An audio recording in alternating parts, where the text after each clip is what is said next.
Stop screen. Ma'am, can you share? Okay, again I have to share. Yes, ma'am.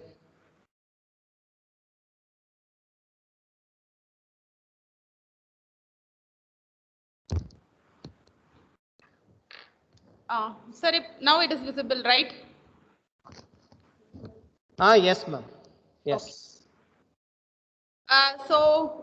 Good afternoon. I know that this is the last session and you will be very impatient at this moment, but I'll make it as interesting as possible and stick with the timelines and complete on time.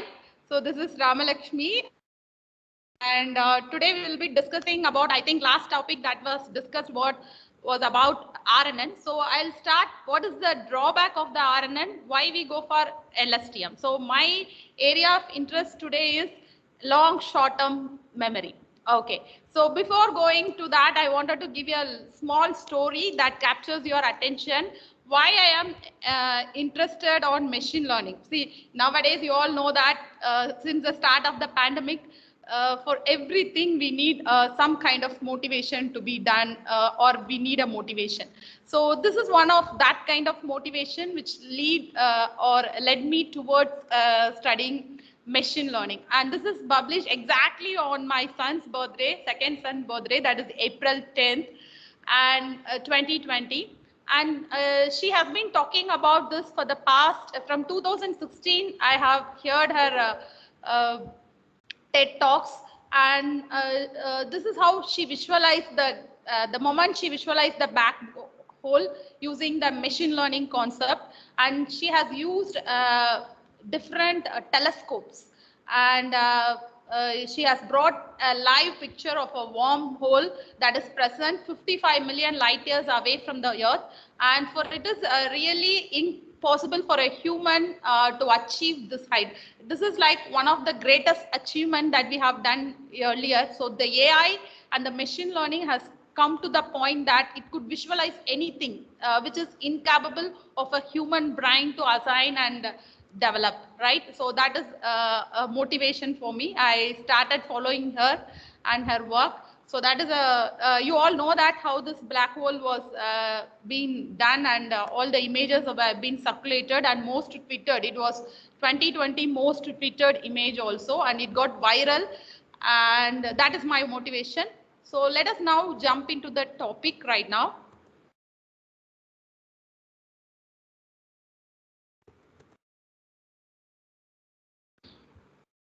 Okay, so now we'll see what is the drawback you face with the recurrent neural network and why we go for the short long-term memory. Okay, so before going to the drawback, let me tell what is long short-term memory. So you all know that the human brain is very amazing and it has so many different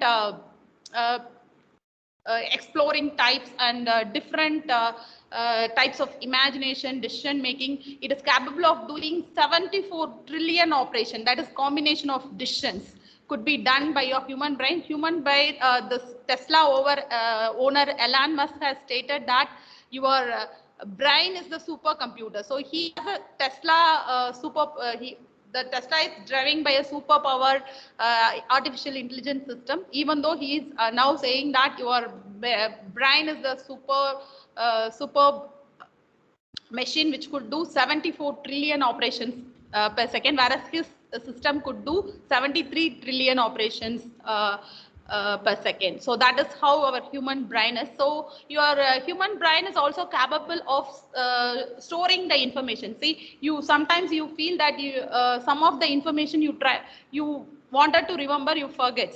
Okay, that is how your brain works, because your brain is designed in such a way, it optimizes your memory. Like whatever is not required, it dumps out of your memory. Okay, so that is stored in a short memory which will go out, and which is required, which is daily pattern, or which is related to some task every day, like that it is stored on the long term memory. So your brain is a optimized engine which could store certain relevant information which is used for driving you every day in your long term memory, and which is not necessary, that could be pushed or dumped out of your memory. So sometimes if you forget something, you you think that your memory is optimized in running your memory system.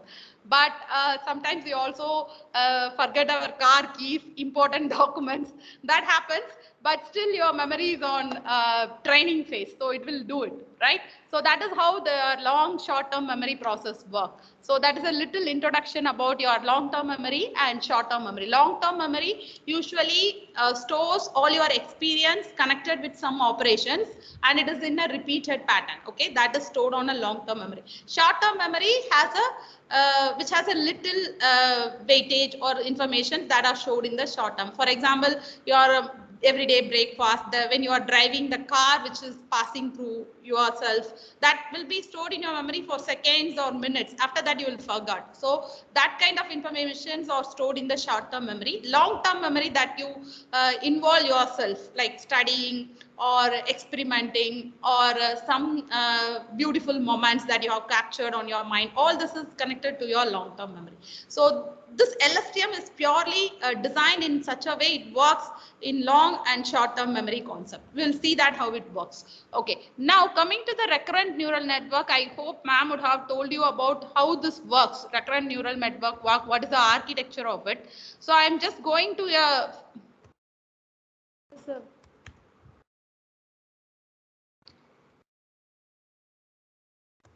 PPT is stuck. So are you able to see my screen?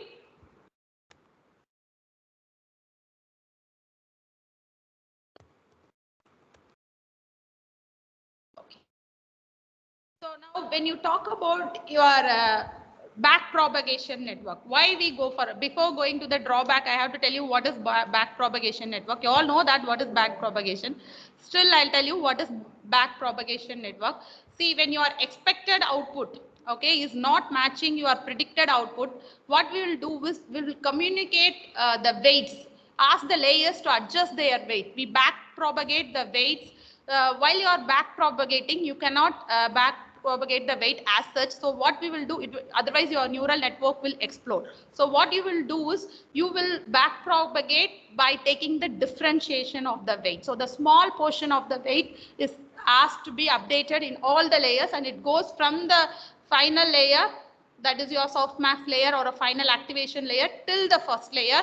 All layers are asked to update their weights and recompute the calculation, and the voting protocols are decided at the final end. So this is how your back propagation network works. So every weight you back propagate. Okay. Similarly, when you use RNN, this is happening on your RNN. So what is the problem with RNN is, while it is back propagating, okay, sometimes it tend to lose the context.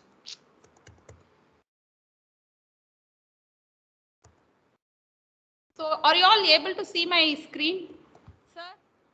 Screen?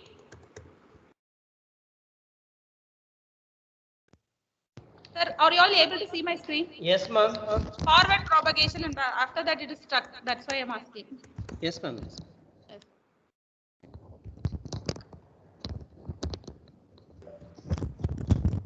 So now drawback of RNN is two problems we have. One is vanishing problem, another is exploding gradient problem. While you are back propagating the weight, this happens. So how that affect your text prediction? Because mostly, as sir told, it's a computer visioning thing. I am working on captioning the videos, captioning the images. For that, I am using RNN. Usually, for generative types of neural networks, we will go with generative neural networks.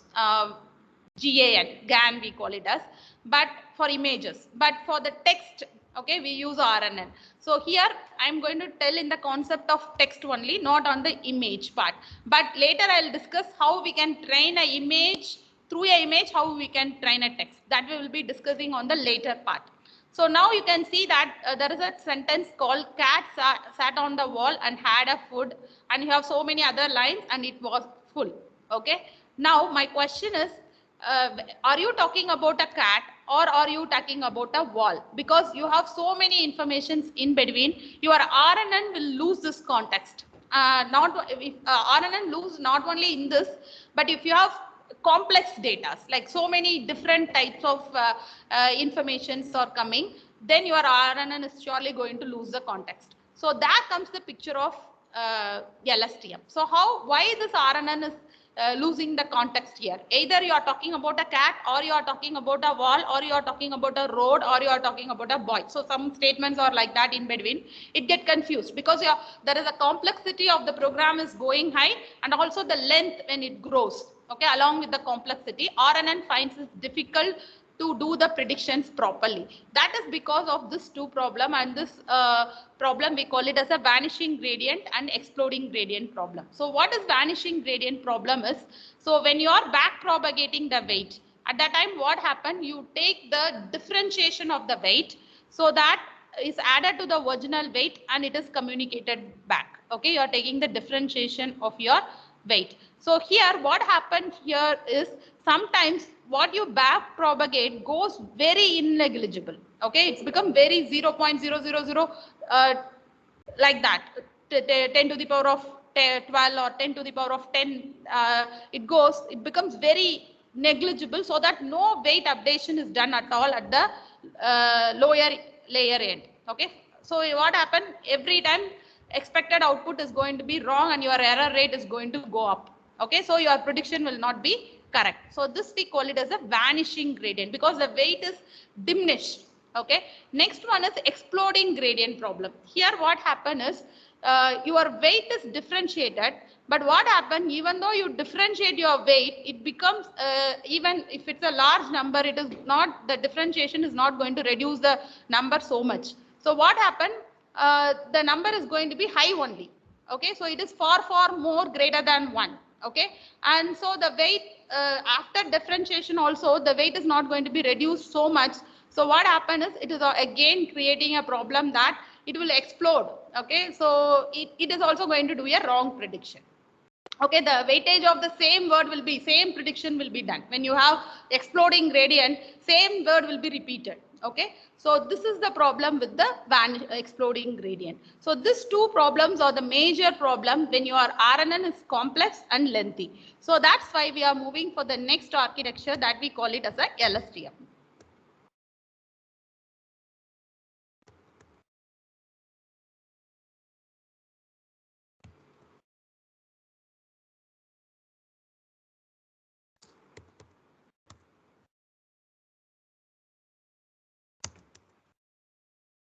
Okay, this PPT is getting stuck. So you have studied the RNN architecture. You would have seen a threshold function, stan H threshold function, which is used as a limiting function. We also call it as a squashing function or limiting function. So in LSTM architecture, we are going to add some more gating mechanisms, which will help you to put something in the long-term memory and something in the short-term memory. I'm stuck with the PPT. 1 second. I reshare it.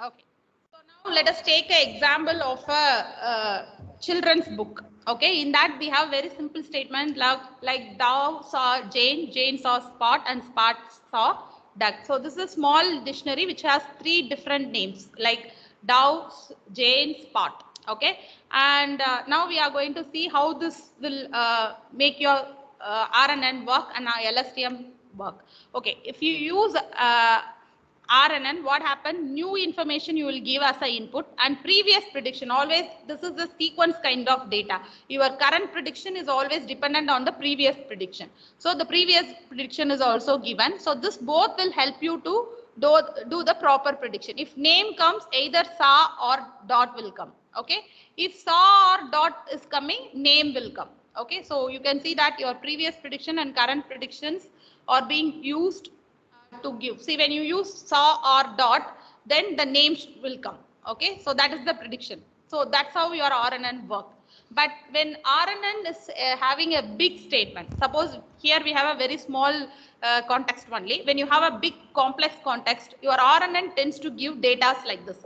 See, this is Dow saw Dow. This is exploding gradient. Okay, so you can see spot dot, Dow dot, Jane dot. It misunderstood the context itself. Okay, so this is because of vanishing. Okay, vanishing gradient. So this problem, Jane saw, Spot saw, Dow saw, this is again exploding gradient. So this problems creating a lot of huge difference in RNN network when it goes very high in complexity and the number. That's why we are moving for the LSTM. So after LSTM also we have different algorithms has come up. That is next is the attention networks, then transformers has come.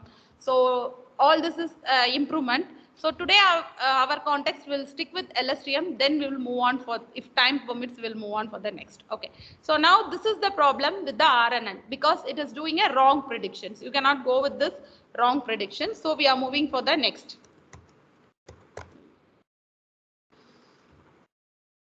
I don't know what is the problem. The slide is getting stuck.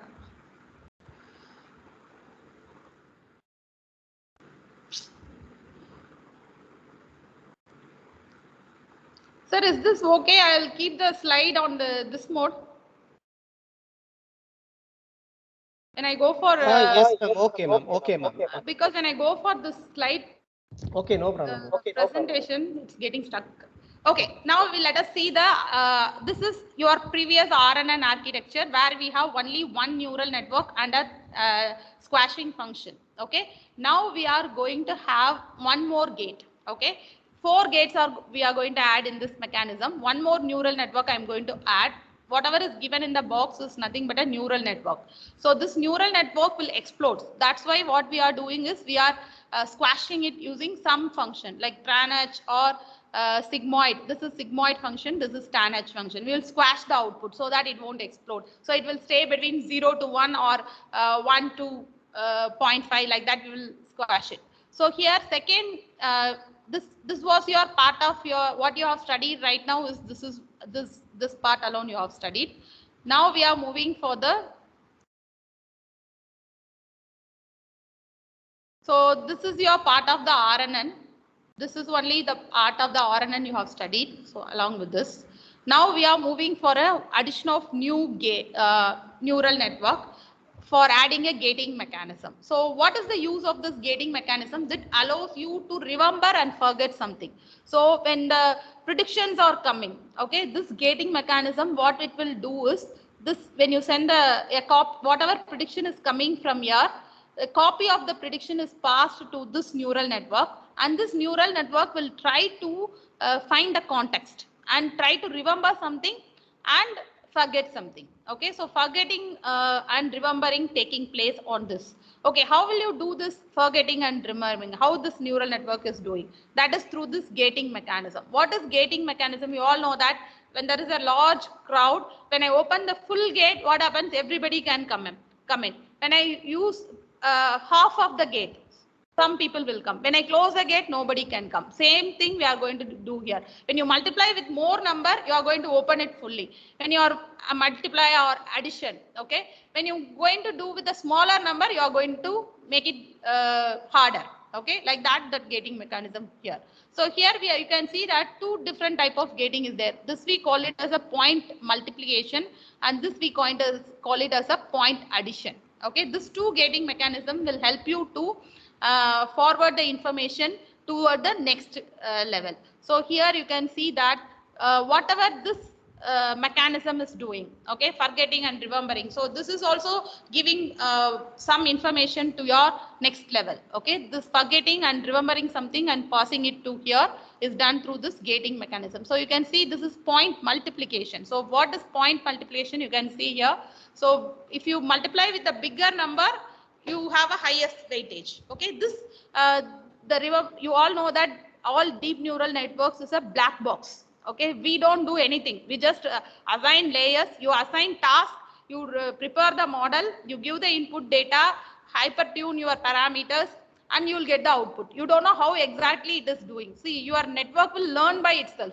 So now you might be asking a question, how this gate will remember which is good, which has the highest weightage, which is having lowest. That is done by the neural networks. We are not doing that research on this particular architecture. So this architecture will tend to learn it by itself and see which has got more information on particular context. Okay, repeated information on that. So this is contributing through point multiplication. Then comes the point addition. That is also same. You can see that element by element addition.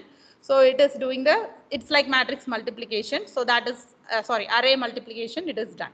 Okay, so that is how this gating mechanism work. You can see that when the gate is on, it is 1. Okay, when it is partially open, 0.5.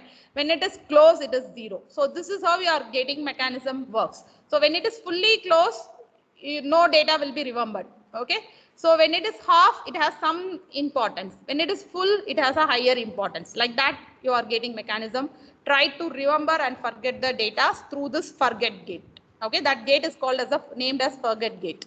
Okay, next, there we used a sigmoid function, which is again a squashing function, which squashes your input, because this neural network do lot of computation and your values may explode. So you have to squash it between 0 and 1. So that is done with the sigmoid function. Then we are moving for the next gate. We call it as a selection gate. Okay, what is the use of this selection gate? So many possibilities are coming. Okay, so here you are giving so many possibilities, because this forgetting gate is also giving some input. You have done some prediction. All these possibilities are given to this particular network, and this selection gate is capable of selecting a correct output for it. So how it will do, because it will not allow all the predictions. Okay, suppose if you have given Dove right now, the next name cannot be Dove, right? So Dove saw Dove cannot be correct, right? Dove saw Spot, or Dove saw Jane. That is correct. Okay, the name Dove has already came. So this selection gate will help you in doing that properly. So repetition could be avoided. Okay, so this selection has some deployed with a neural network again, and that is a squashing function, and that is also a gating mechanism, which will help you to precisely give some predictions for the output. So that is what it is doing. So it filtered to keep the memory and push the predictions. Okay, so sometimes it work on the memory and try to push the correct prediction. Memory means recently happened, you cannot happen again. So that is pushed back, and it give a correct prediction to the next level. That is the use of the selection gate. Okay, then I am going to add one more gate, which is called as the ignore. I told that 4 gating mechanism. Okay, this is your input gate. Okay, this is your forget gate. This is your selection gate. One more gate I haven't explained, that is ignoring gate.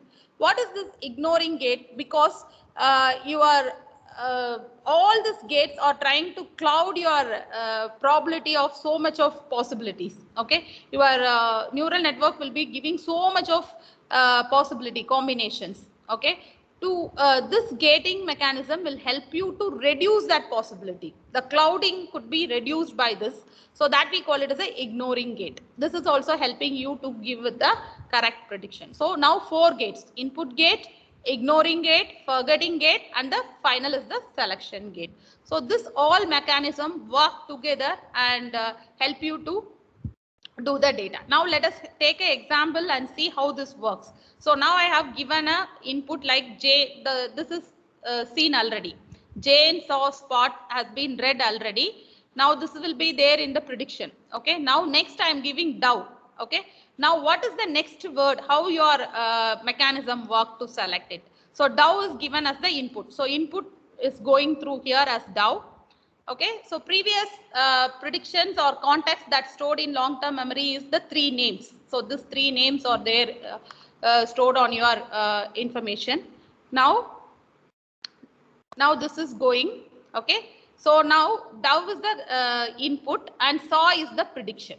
Okay, your network is predicting saw. So this is going up to the next level. Okay, so after this it will go to the next level.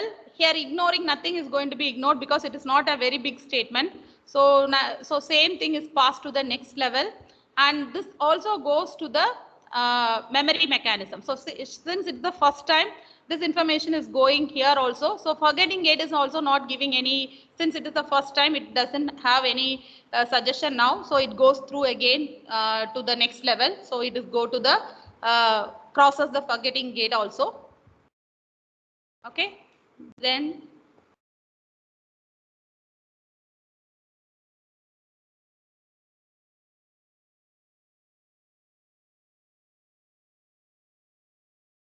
so when it is going to this, we have to have the filter probabilities. So Dow is recently seen. Okay, so this name should not happen. So this will be forget. You have to forget here. Okay, even though it is being transferred to the next level, the selection will ignore this Dow at the next level. That's why it is mentioned here in the black statement. So SAW only will be qualified through the prediction. So you can see that SAW has a qualified and it will go for the next level.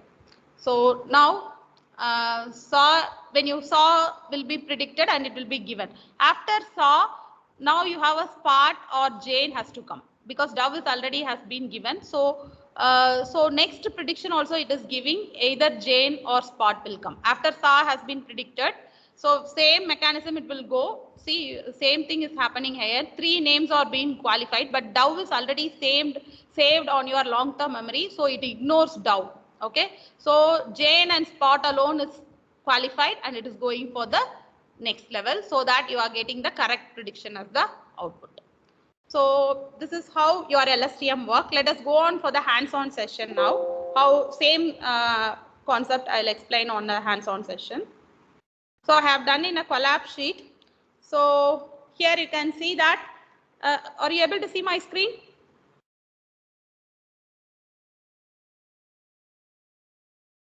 Hello? Are you all with me? Can you able to see the screen? Sir, can you able to see my screen? Yes, ma'am. That collapse screen. Yes, ma'am. Okay. So now I'm going to have this TensorFlow. You all know that why we use this is Colab. If you have a Gmail ID, everybody would have experienced it by now. But anyway, I'll tell you how it works. So here we have a package called TensorFlow. Why we use TensorFlow for machine learning? The interesting question. Because the TensorFlow is helping your Python engine to distribute the work among different GPUs, TPUs, and operating system. And this packages, machine learning packages like Keras, okay, and all other packages, which is scikit-learn, sklearn, all these libraries are being closely working with TensorFlow library, so that it can use that API to run distribute the work among different nodes, okay, and get it done and give you the output. For example, when you define a model, there are 5 steps in doing a machine learning. The first step, you have to give the input. Second, you have to design the model. Okay, model is like you can use AdaBoost or you can use a neural network like RNN, CNN, whatever you is the model. And third one is the model input model and then the cast function. Okay, cast function is how well your training data is performing on the how well your training data is performing. That is the difference between your predicted output and the actual output on the training data. This used to calculate the cast function. So there are so many different cast functions are there. And after that, we will be using the optimizer. So the gradient descent is again an optimizer we have studied already. I usually use Adam optimizer or AdaBoost, gradient descent or all these optimizer techniques. Okay, that is the optimizer. And fourth one is your performance metrics, that is accuracy. If it is classification, you go for accuracy. If it is a regression, you go for root mean square. Like that, we have accuracy. So 5 important things. So this 5 can be distributed. If it is your model is very complex and so much of input, like 8,000, 10,000 images you are reading, and it is very difficult for you to run on a normal platform in a normal Python engine. When you use TensorFlow, it divides the modules, whatever I have suggested, 5 modules we have. All this can be divided, and a flow graph it creates. This TensorFlow creates a flow graph and give this to different GPUs. When you use GPU or TPUs or CPUs, it will be connected and they run parallelly to bring the output. That's why your TensorFlow packages performs 100 times better than your normal Python environment. That's why we have used TensorFlow here. And next comes the NumPy. Why we use NumPy? See, it's a vector. Usually your machine understand what, even though it's a text captioning, from an image you are converting it to text, or any text captioning or an image also, we need to represent them in a vector. So this NumPy is a multi-dimensional array. So it will help you to run smoothly on the TensorFlow. That's why we use a NumPy. Okay, when we are talking about this particular text, we are now talking on sequence data and the text. Okay, so here when you are talking about the text, we need an embedding layer, because so many text if you are coming, this embedding is helpful in grouping the data which have the same context, like all relatively meaning data are collected towards through the embedding concept. Then we have this sequential model, because we are working on sequential model, and dense layer, you all know that it's a fully connected. We have sparse layer and dense layer. Either for this, it's a simple example, either you can use a LSTM, long short-term memory, or you can use a RNN itself, because it's not a big deal. Small data only I have to. So if it is big, you can see the difference. So RNN or LSTM both will work. So that is there. And here you can see the tokenizer. So this is used to split your input data into token. And I have 2 categorical. What I will do is, see, your machine will only understand mapping. Okay, input to output mapping is happening. Okay, so I have, what I will do is I will convert the entire text into a type of categorical multi type of classification. For that I need this 2 categorical. So I will convert that into categorical data type. Okay, so I think you know what is categorical, numerical data, categorical data. All this we have studied, different types of data in that we have studied. So that is discrete data. All this is coming under. So categorical data is like either it belongs to one class or other class, that we call it as a categorical. So I convert the input into a categorical form here. Okay, that's why I have given 2 categorical. So I hope that I have explained all the packages, why we have used it. Then I have installed 2.5, because 3.6 some of my functions are running, showing not there. So I have used that.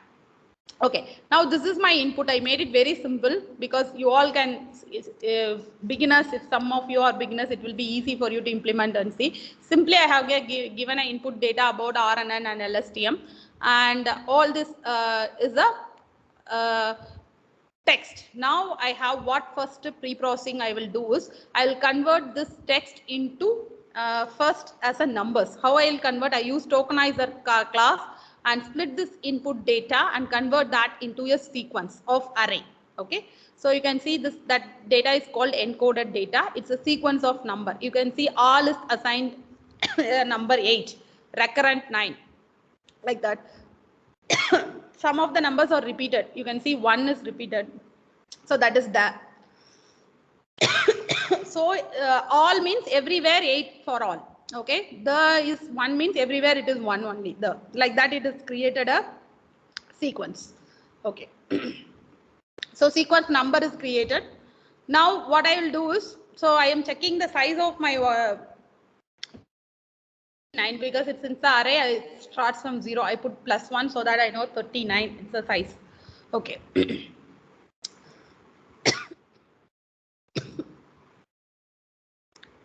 So now you can see this. Now I am converting this sequence into a array. I am matching the sequence. See, if first what I am doing is, see, if you are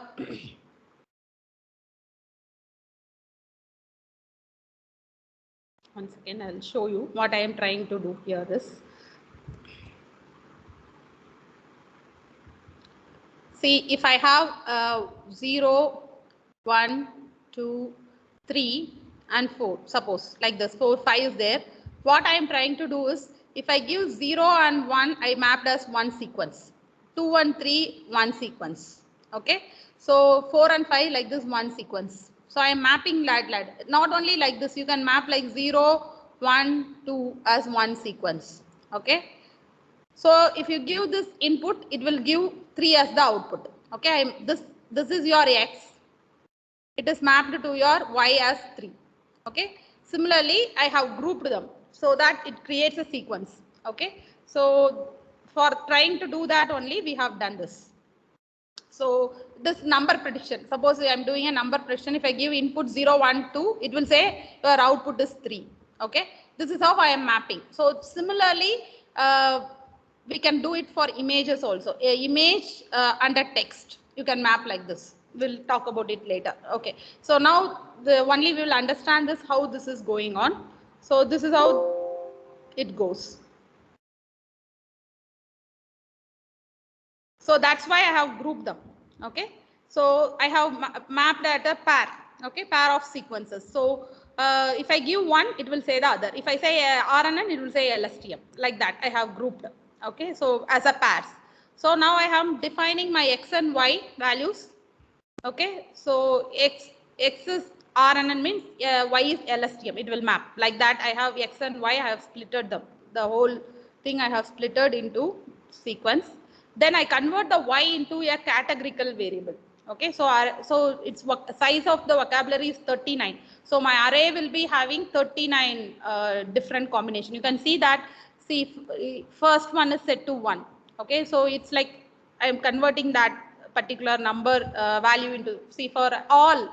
Okay, what is the matching of Y value? That will be converted into, for example, you can say that 8 to 9. Okay. So first 8 in vanduchna, 9th position it should be 1. 0, 1, 2, 3, 4, 5, 6, 7, 8, 9th position. You can see 9th position is converted into 1. So for if 8th position is RNN, 9th position is LSTM. So it is converted like that. Okay, mapping. Okay, X to Y mapping is done. So everything you have to convert into number. This is what we are doing so much of in pre-processing. So the entire machine learning code, pre-processing is 75%. Only 25% is model designing. So that is what happening here. So I have converted into a categorical data now. Then I am using a very simple model, a sequential model.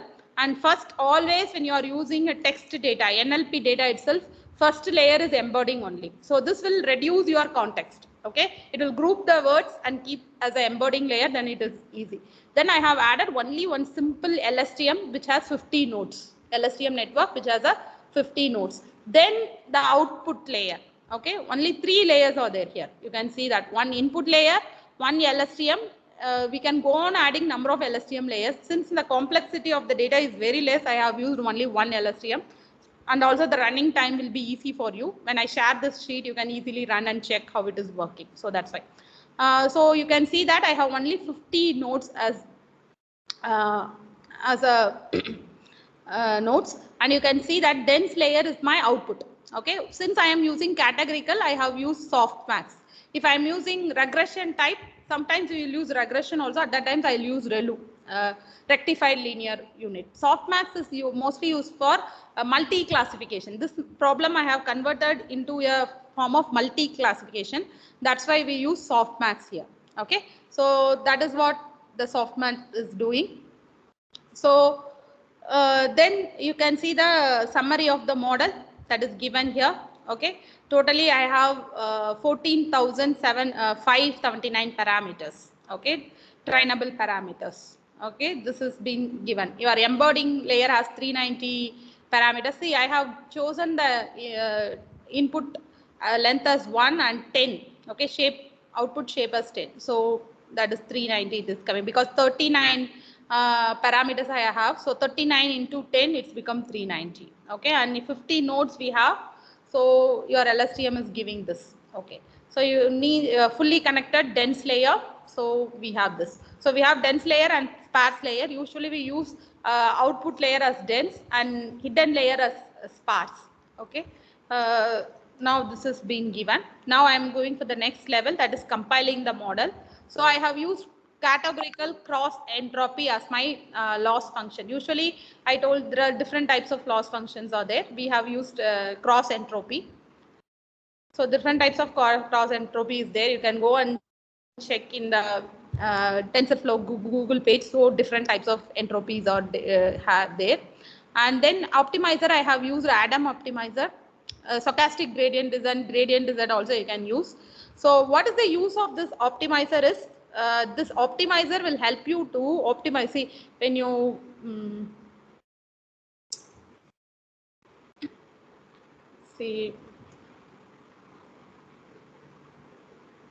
see this optimizer, see, usually your weight has to be increased. Okay, so what happens is when you increase your weight, your performance or error might be coming down, but again it will reach a down, then it will be your model will be doing good and it goes high. Okay, so when you increase the weight, it has to be in a curve like this, stepwise. Okay, so this optimizer makes sure that the increment of your weight is done through this, we call it as a gradient descent. So this optimizer is helping you to do the same way. Okay, so improve your weight in a stepwise. Okay, so that it won't explode. Then your metrics, since it is a, I have changed it into a multi classification model, I have used metrics as accuracy. Okay, so that is the steps you can see here. So initially my accuracy is very low, like 3.3 only, because the data is very less. When you give more data, because for a machine learning model, data is all, because for a normal program, the logic is all, whereas for us machine learning program, input is all. How much input you give, that much accuracy will get, right? So this is your, see that the accuracy is less, even though I have tried it. So now we will see how this prediction function works. I designed a function for predicting the outputs. So this generate sequence model is getting the information from the data from your input text and model and predicting the output. So you can see that model I have given as input, and tokenizer, whatever input we are giving that will be tokenized. And LSTM, if the keyword LSTM comes, what is the 3 next word for prediction? So it is showing LSTM networks have, yeah. So this is the possible prediction it has given. So you can also check that with your, whether your prediction 0.3 only it is, still we can check. Any statement we have networks has like that, you can see here whenever there is a LSTM coming.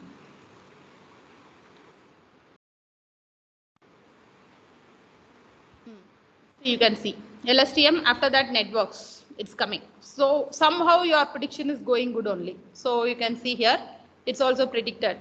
Networks have, after networks it might have given 2 other prediction have, and yeah. So if I give 2, it will predict 2 words. Okay, if it is 3, it will next to 3 prediction it is doing.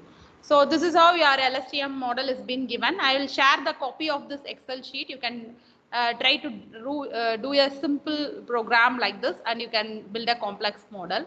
And what is the drawback of the LSTM is, again, this LSTM works only on the sequence data.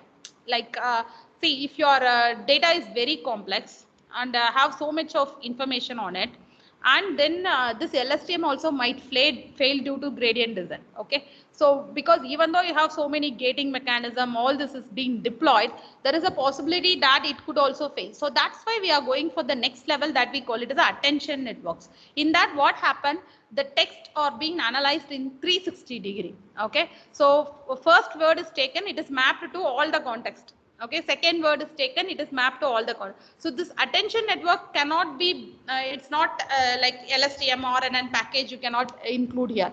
This you have to design. Okay, the weightages, there comes the picture. The attention to the keywords are being mathematically given. Okay, so we have to assign that, then only the attention works. So next level of attention is the transformers. So now we are working on the transformers. That is the highest level where we are working with the inputs.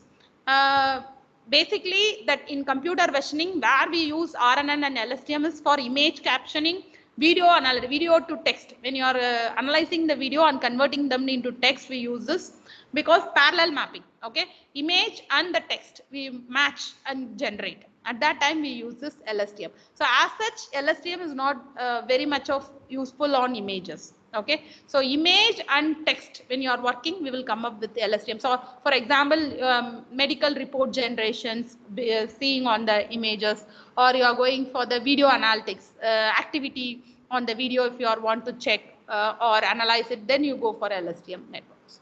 Okay, with this I'll stop. Thank you for the opportunity. I would like to thank our long-time friend Dr. Ambedkar for giving me this nice opportunity to meet you all on this online platform. Shall we move on for the question session right now? Because the other part we couldn't complete today. So we'll see next time we'll do the rest of the thing. Thank you. Thank you, ma'am. Once again. So participant, if any doubt, kindly ask the question to ma'am, or otherwise put the chat box.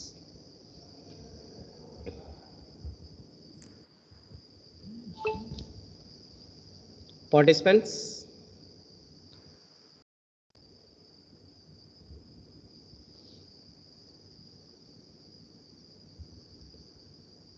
If any doubt, raise the hand.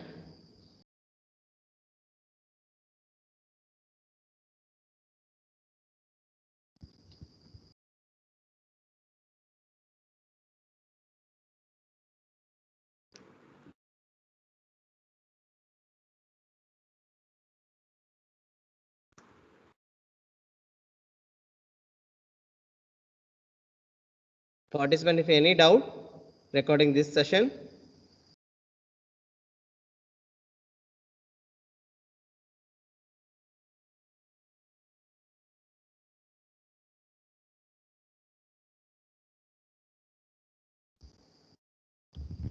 Ma'am.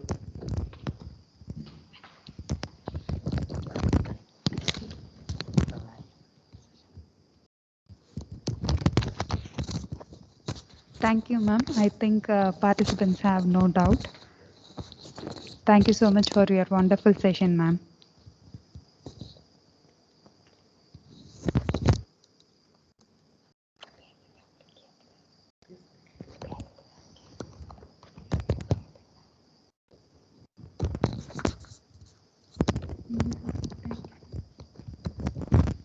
Hello, ma'am. Yes, sir. Yes, ma'am. Thank you, ma'am. I think there is no doubt recording your session. For free lunch, and everybody has no doubt on that. No, ma'am. Somebody has put the message. There a nice session, right? No You issue. see the chat box. Thank you, Okay. ma'am. Thank you for accepting my Thank invitation, you ma'am. for such a wonderful opportunity. We'll stay connected. Bye, sir. Yes, ma'am. Thank you, ma'am. Thank you, ma'am. Participants. Assignment link will be posted in WhatsApp group. Duration is 10 minutes. Resume after 10 minutes for valedictory function. Thank you.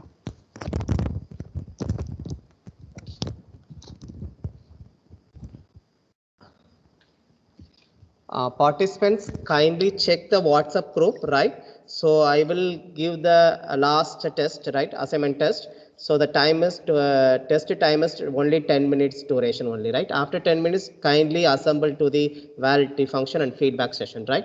Please, 1:30 we are finished to the session, right?